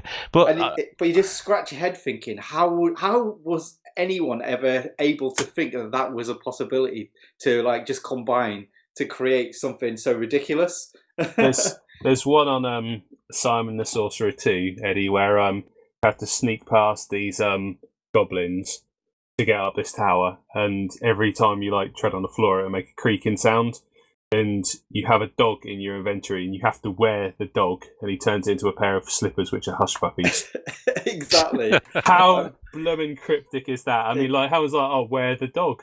Like, it's like you wouldn't even think to do that. It's the most ridiculous thing ever. And like, put a milkshake on the floor so people get stuck to it. Yeah. Like things like that, they just drive people absolutely insane. And I think they say that it's got 60 hours gameplay because they're putting a puzzle that's so ridiculously cryptic. You're stuck on it for like 20.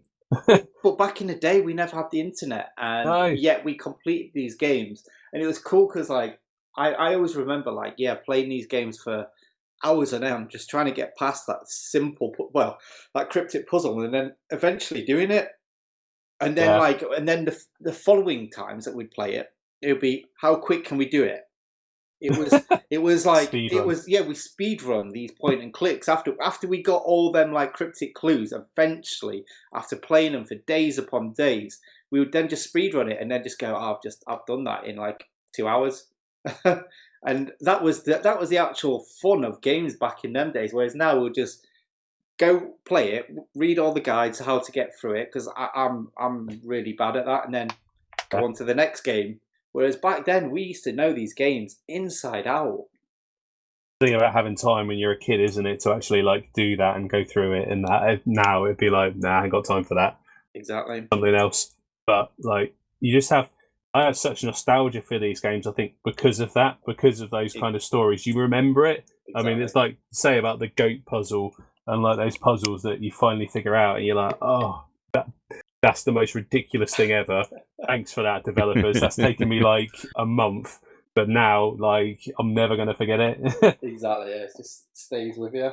Yeah, because I pity one of these people who sort of collect these sort of games without actually knowing it, because I've just, while you two have been listening to what you've been saying and talk about Broken Sword going back a little bit, I've actually got on the PlayStation 1 Broken Sword Shadow of the Templars. Yeah, that's the first one. Which came out on the Help charity compilation. I've also managed to have procured the Sleeping Dragon, Broken Sword the Sleeping Dragon on the Xbox. That's the third one, is it? Or fourth? Yeah, third. I also picked up actually. I've only played Broken Sword 1 and 2, and the fifth one, the latest one, which again, like I say, it just feels like more of a reboot of the first one. And there's also one on the Wii as well, which is the Shadow of the Templars, the director's cut. Yeah, that just added some extra puzzles. Sleeping Dragon is the third one. There is a fourth one, which I think is on the PS2. I've got Sleeping. I can't remember it. Sleeping Dragon was also at the PlayStation 2. It might be the same one. They're just different artwork. I know because I've got got that one. It was too far up for me to get, but I think they've got the same covers though. Oh, they probably will do. Yeah. It's just great artwork as well. Like a good point and click game. It's just got some of the best artwork throughout it. Well, yeah, fun enough. We were talking about sort of subjects this week. We talked about games with, covers which sort of entice you in or not entice you in as such. And that Sleeping Dragon cover looks fantastic. It really does look good. You think, oh wow, I like the look at that. So yeah, just reading the back of it, it sounds like an exciting adventure. Sort of thing that's going to sort of drag you in. So where in terms now is this sort of genre? Because it started so long ago, and obviously they're still bringing out various sort of games for it in the last 10, 15 years. Is this a genre which is still strong, or has it sort of fallen by the wayside a little bit now? And it's not strong, but there's still games coming out, like just dribs and drabs of them.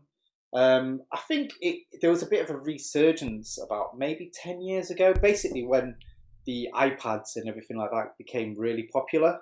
Because I found that they was re-releasing a lot of these point and click games, and they work so well with a touchscreen tablet. and they just kept bringing them out, and then they would that's when they started implementing the hint system, so you could get through them without really having to go on any kind of guide or anything like that. You kind of still, it doesn't give you the answer, but it helps with getting the answer, so you kind of feel a bit more of achievement rather than cheating through it. So yeah, that kind of brought the point and click genre back, the actual iPads, and slowly there's been a few over the years. There's a game called Omnikrog. Basically you to say. I know, yeah. So it's basically, I'm trying to think who it was who made that one. I should probably get these prepared, shouldn't I? So basically, it's, if you've ever heard of what's it called, the Neverhood, that was also a point and click from back in the day. Omnikrog was like released later on. I think it was 2015, and it's basically a claymation style game. So everything Omnichronic. No, Armykrog. So Omnichronic, I've found. Like, no, it's ARM, ARMIKROG. So yeah, it's basically made by the guys from Earthworm Jim. Oh, that one. So yeah, it's like a stop motion claymation point and click game. Really great game, and as well, it's not got any like voices in it, so it's like kind of you know the storyline for everything that's happening around it, and it's a beautiful game to play. Definitely recommend getting that one. I like the sound of that. You're right. Yes. So yeah, I'm losing my voice here. So yeah, there's that one. That's like 5 years ago. There was The Broken Age, which was Tim Schafer. If you remember Tim Schafer, he was quite big in making like the point and clips from back in the days. He made like Full Throttle and Grim Fandango. Grim Fandango I've heard of, definitely. Yeah. But he's also like worked on like Monkey Islands and Day of the Tentacle and stuff like that. But yeah, he started doing a few good like point and click games, and Broken Age was the first one. I think again that might have been about 6-7 years ago maybe. And yeah, brilliant game. It's kind of, I think it's got Elijah Wood doing the voice. Oh yeah. So yeah, Great. Really good game. Voiceovers, aren't they? So that one basically, I think there's this world, and they would like sacrifice a girl to this big monster that came over, and I think this girl, basically the storyline is this girl kind of like doesn't want to be sacrificed, and then goes on to this big like adventure where they go into the monster and go into different worlds and see where they all go to. It's a really good game, kind of like you go between two characters and seeing the two different storylines and how they actually merge on together. Really good game. Really recommend that one. And as well, is it Tim Schafer as well? I can't remember, but like basically the guys that Ron Gilbert, sorry, he's remade a game as well. He's known for the Maniac Mansions, Secret of Monkey Island, Day of the Tentacle, all them games. And 4 years ago again, he made a game called Thimbleweed Park. I'm rubbish at saying names. Not quite as bad as Big Game Out, but yeah, I'm nearly there. But yeah, Thimbleweed Park. Basically, it is. Yeah, that's a download only game, wasn't it? So that's basically a bit like, what's that? Eddie. Sci-fi film. What was that sci-fi thing with Mulder and Scully in it? X-Files. Yeah. X-Files. It's basically the X-Files as a point-and-click adventure. It's amazing. I've just looked at the cover of the game. The first thing I thought of was X-Files. Yeah. So basically, it looks like it's from back in the day. It's not got the modern graphics as Broken Age or Armykrog, and it just looks like it's come from that era. And an X-Files game. Beautiful. It looks suspiciously like the X-Files because the female character looks very, very like Scully. I've got to be honest with you. Got the same colour hair. It is the unofficial X-Files. It's what X-Files could have had. But I mean, Ron Gilbert worked on so many games. Again, just while you're talking there, sort of just trying to reference. I mean, you talked about that other game with the claymation. That looks really, really good. But yeah, you can just see all the games that he's worked on. Yeah.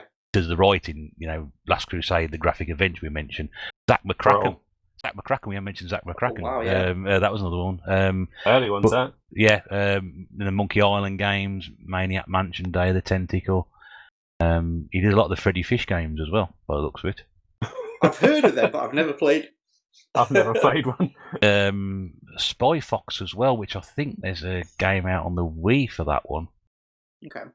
Which I think is called Dry Cereal or something like that. I keep it's about an £8 to £10 game. I mean, it's not easy to pick up.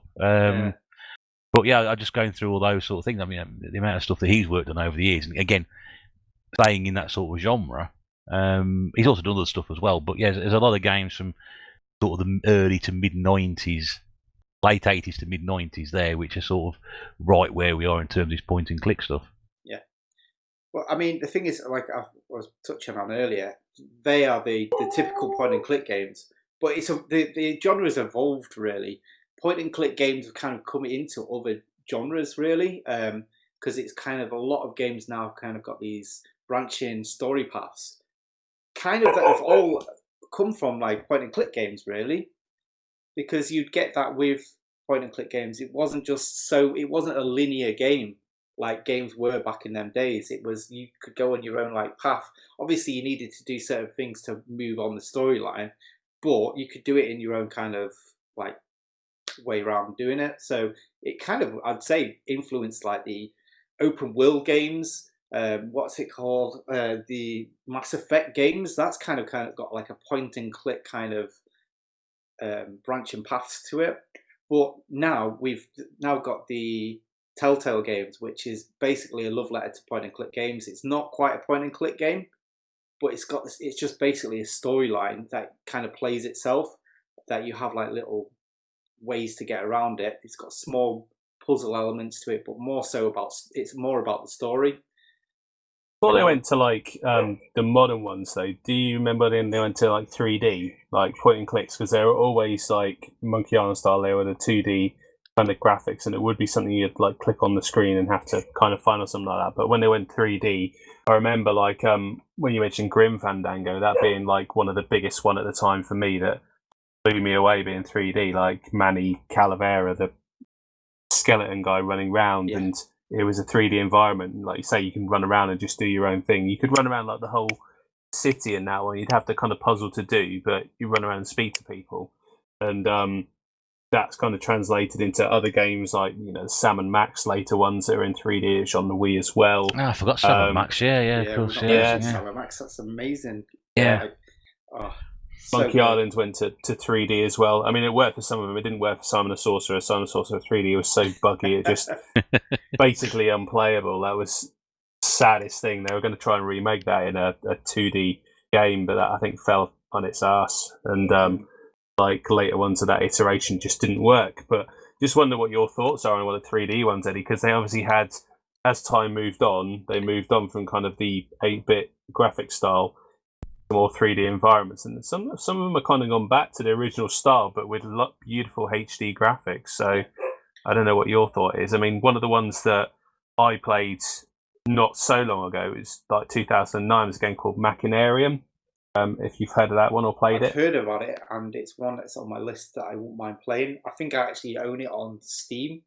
On a limited run. It came out on a limited run, I think, on the Switch. One of the only things I know about that, but that's by a company called Amanita Design, and that, I don't know if it won awards or something like that, but it's an absolutely gorgeous game. I think I got it on.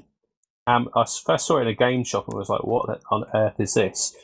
I think I forgot about it because I forgot what the title was, and then I came across it on Amazon a couple of years later, and I think they were selling them off for like £3 each, but came with it like CD soundtrack of the music, which is absolutely amazing. And it's all kind of hand-drawn graphics. It's a story of like this little robot, and I think he's got to escape with him and his partner from this kind of robot town. And graphics is all kind of drawn and kind of hand-shaded. It looks absolutely gorgeous, and it is kind of all pretty much 2D style, but with 3D graphics. And that company's still actually going. I just found some games like before when we were talking about this earlier. There's some called Samarost. Okay. Probably haven't heard of, which are like based in the forest, but all look that same kind of like hand-drawn graphics, which are absolutely stunning. But yeah, there's so many iterations. I don't know have a favourite between them, because like the Monkey Island one, just the whole style and everything of that game just fits perfectly.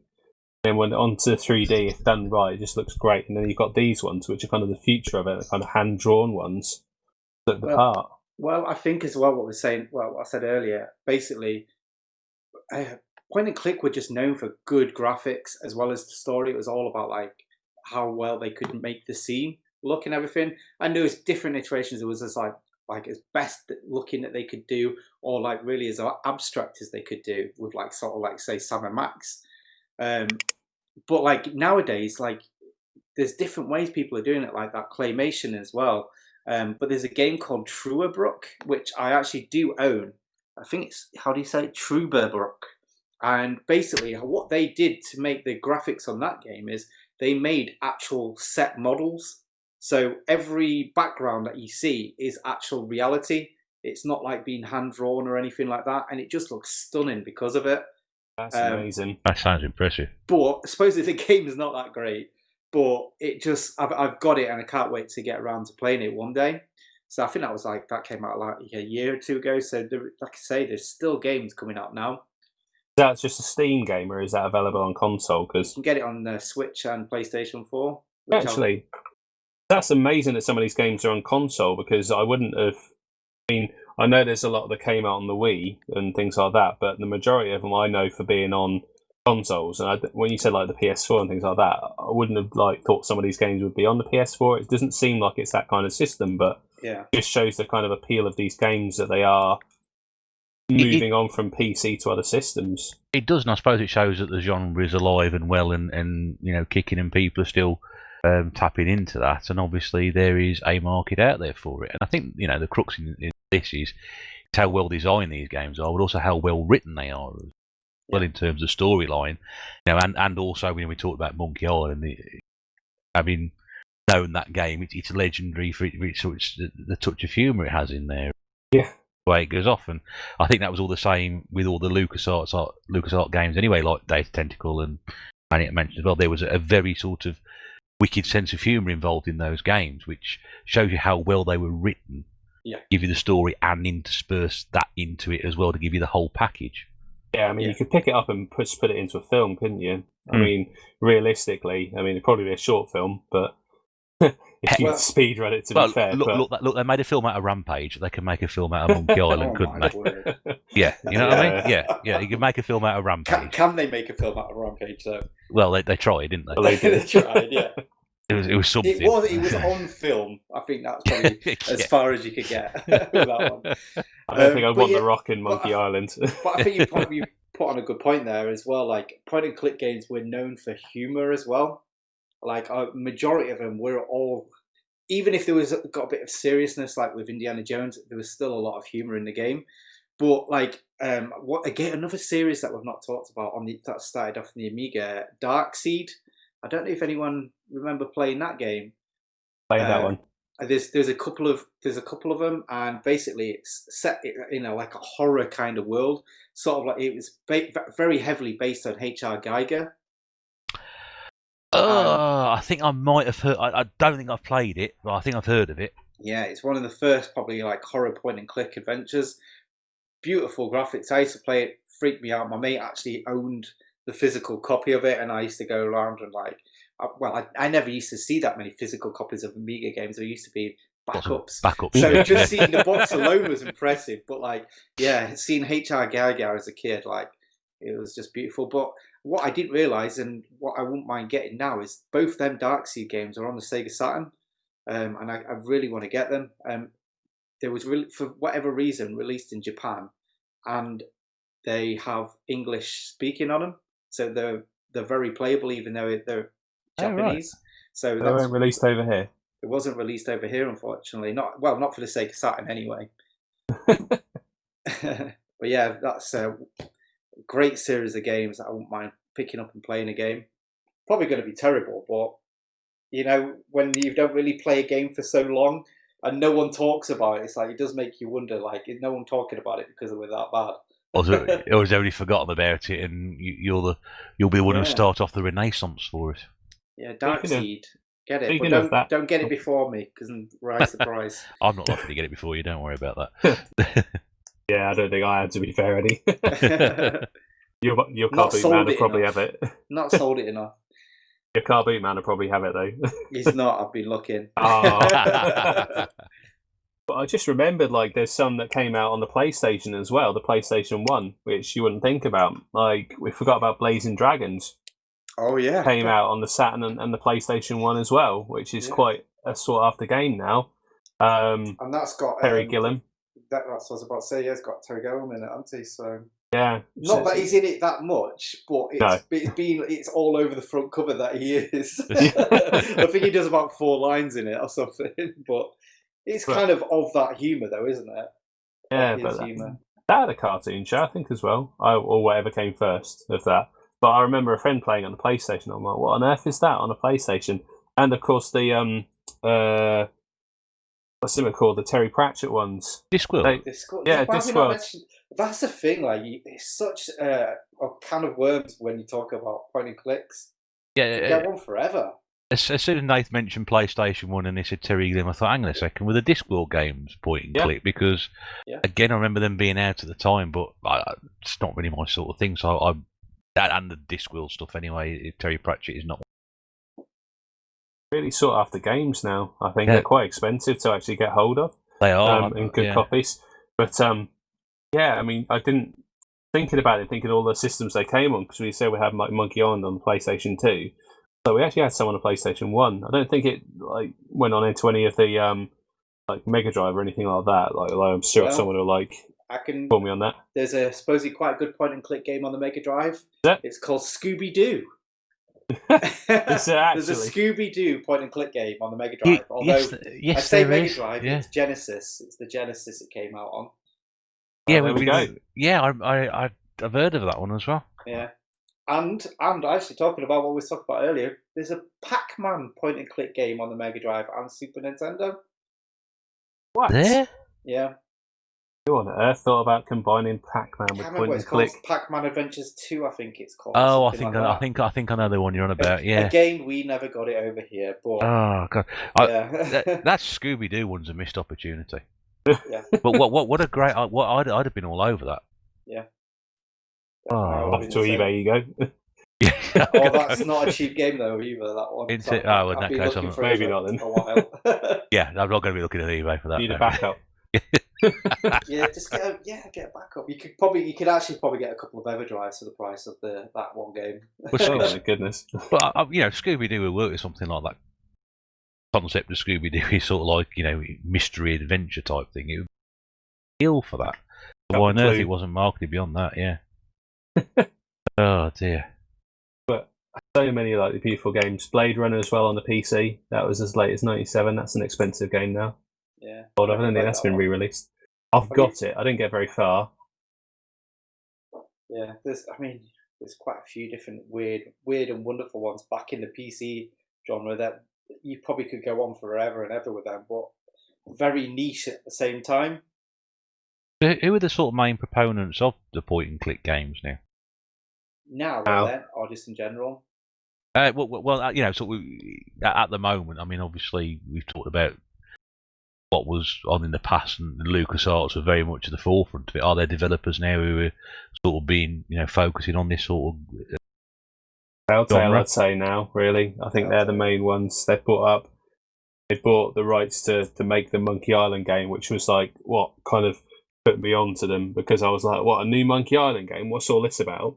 And Telltale Games brought out the rights and made a game of it. And they actually, I think I got that for birthday, and it was a download only at the time. They just released a chapter a month or something, so you had to download it, finish it, wait a month, get the next chapter to actually play through it.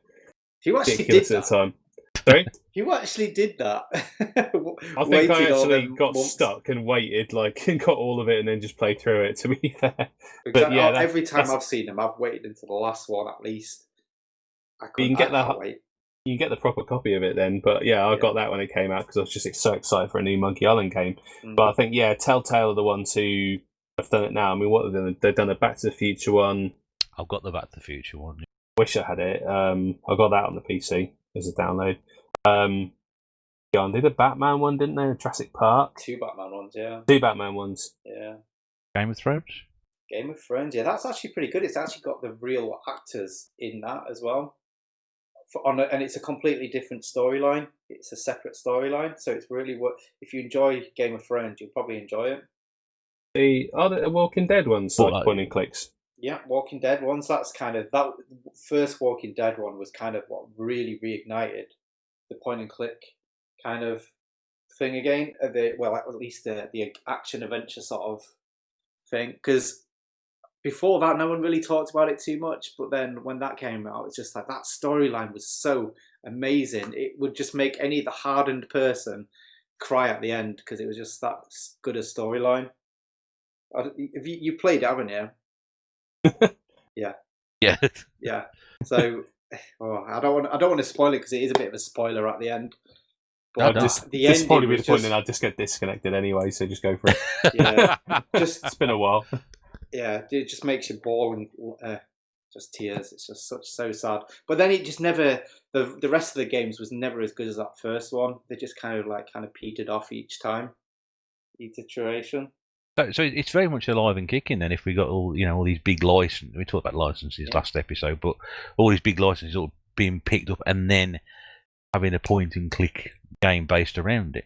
Yeah, I mean, there's Deponia. That's a series on the PlayStation 4. There's actually 4 games on the PlayStation 4. Maybe other systems as well. Maybe the Switch. But yeah, that's what I mean. Like even from the modern generation, there's a series that's got 4 iterations of a point and click. They're not episodes, they are actually different games. Yeah, I mean, I thought this was something that was say long dead in the water sort of thing, but not a particular sort of style of game that was going to have a market in the modern era compared to the sort of games that we get coming out there, and obviously I've been proved wrong because from what you two are saying this evening, this is very much something which is alive and kicking. And again, if you was to go on Steam as well, you'll find countless point and click games, but the quality of them probably not the best. Yeah. But it just shows that people are still making them and still want to play them.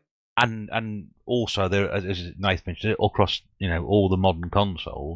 Getting these sort of games on there as well. It's not just limited to computers and PC gaming. It's now something which is out there across PlayStation 4, etc. So I mean, I've certainly learned something about it tonight, and having sort of looked at a couple of things you both brought up, I'm sitting there thinking, and I've got point and click games myself which I've never played, and I thought, perhaps this is something I now need to sort of have a bit of a look through and try them out and see how I get on with them.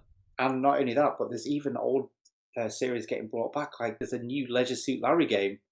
Whether or not that's a good or bad thing, I just don't know. It's like any of the other new ones that have come out. No, thank you. Barge poles at the ready. Cripes, I think that's the title, isn't it? What, barge poles at the ready? Or oh no, not again.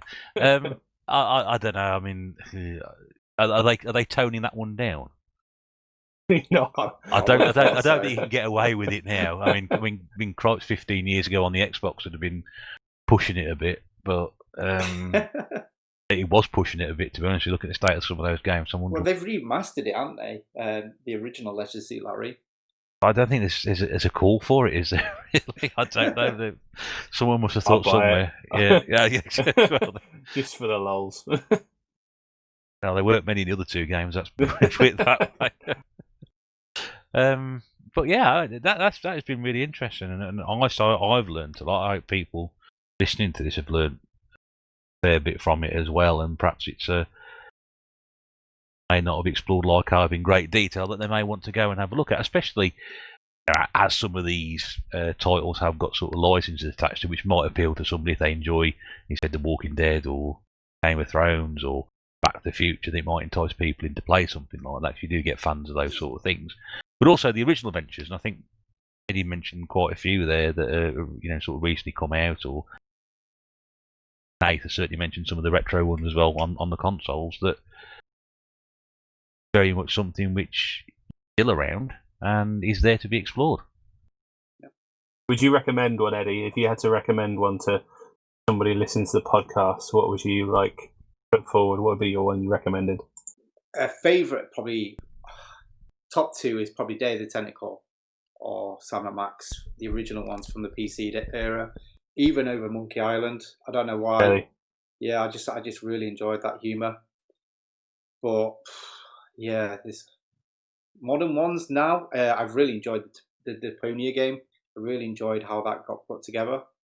Got me wanting to play that. No, sorry. PlayStation Thimbleweed Park #1, even though it plays exactly like an old game. So Thimbleweed's your choice. Yeah, #1 modern one. Yeah. And what about you, Nath? What would you recommend? An older one and a modern one. Yeah. Pick one from each. Yeah. Oh, that's a really, really tricky one. That one is. I would say Simon the Sorcerer would be my older one. Nice. I don't know why over Monkey Island, but I really like that one, and that would be liable to change because just swordplay in Monkey Island, just everyone's got to play that one. It's amazing. As for new one, it's a really tough one because the majority of ones are the ones I've played that are older. I'm going to say Machinarium is a really, really it's a newer one. I mean, that's 2009 now, so it's not exactly a new one, but art style of it, that's the way it's all drawn and put together. There's no kind of dialogue in it as such, but it just looks absolutely beautiful. So, like Eddie said, some of these games are just really cheap on Steam. I don't think that's an expensive one by any means. Yeah, Steam's the way to go for point and clicks now. Like you say, get them dirt cheap, can't you? Well, it's a good starting point for people who want to dip their toe into it. They've not come across it before. They want to get back into it, then that's an ideal opportunity. I just recommend Monkey Island 2 because there's so many discs with this. And I'd also recommend Sam & Max on the Wii because how can you not want to buy a game with a dog wearing a suit on the front of it? Yeah. Crazy insane rabbit. Yeah, that's it. Rabbit. But yeah, the second one of those is really, really about £25 game. That one. Yeah, I know, I've got it. Yeah, jammy sod. I need to pay £25 for it as well, the bugger. No, I didn't. I paid 10. Slight bit of water damage, but everything else is fine. You can't not have the second one and have the first one. I mean, how are you going to complete it? It's just not going to work. Well, they're Telltale games, aren't they? Sam & Max. Hang on. I think so. Yeah. Yeah. Get the PC version is the answer. God, my eyesight's terrible. I can't read that. What you reading? Picked up My Horse and Me again, isn't it? I'm trying to read the back of Sam & Max. Is My Horse and Me a point and click adventure? No, but apparently the third version will be. They finally get around to making one, and they answer all my fan letters. They'll eventually make it a point and click, sort of forward stroke first person shooter. Second person shooter. Yeah, second person. Totally irrelevant, but I've just found a game that I really want to play.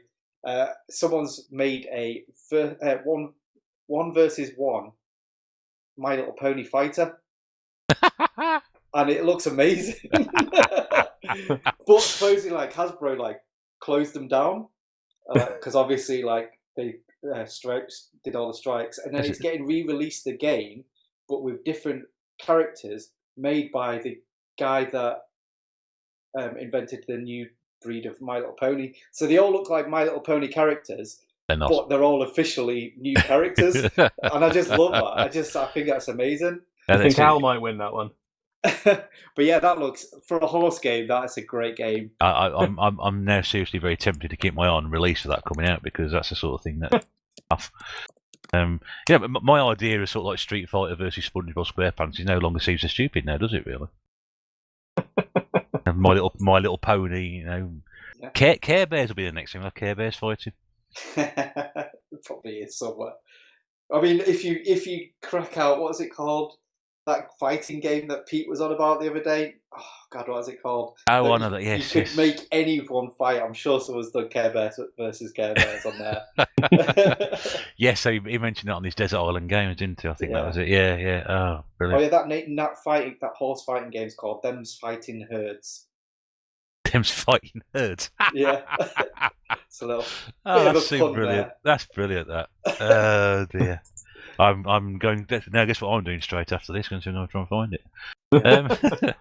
Right. Well, the next pickup video. You heard it here first. That's it. There we go. Pre-ordered. First Retro Bear pre-order. I should. Yeah, first time ever. Limited run.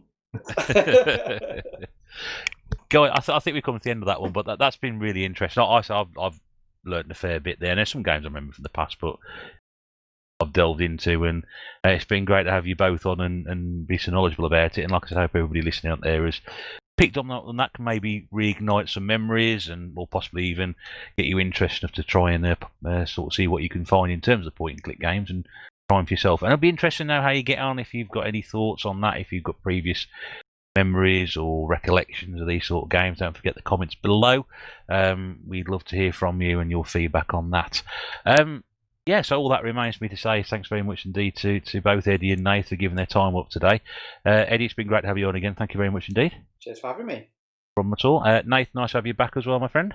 Thanks for having me, and I hope that helped some people beat the goat puzzle on a broken sword now after 2 decades of trying.